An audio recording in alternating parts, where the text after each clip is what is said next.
What's up guys, and welcome to a close-up macro photography tutorial. In this video we have a jumping spider here with a really large abdomen, and it is on the move currently, so let's see if we can still get some nice shots. So I'm not exactly sure what it's doing.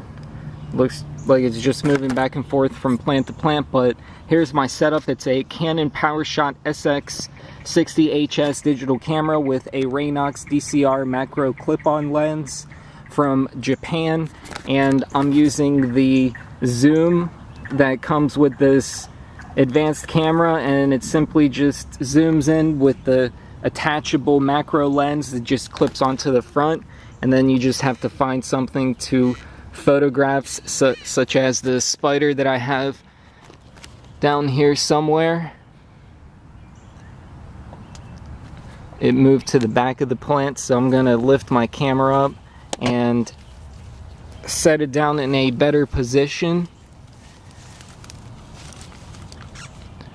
So let's also move some plants out of the way. So let me zoom in now on the insect that I'm trying to photograph, and I'm about 6 inches away.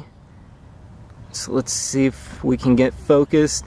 So your goal with this is to get nice focus, which requires some adjustments, and also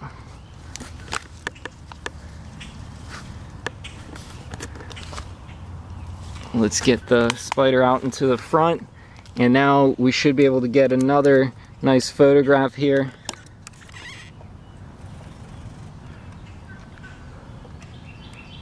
So there is the spider. I'm going to zoom in on it.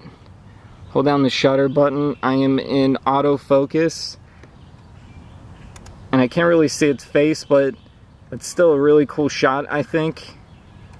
Let me get another one really close up.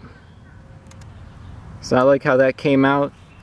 So I hope you guys found this video helpful. That is some close-up macro photography of a jumping spider, and have fun and enjoy.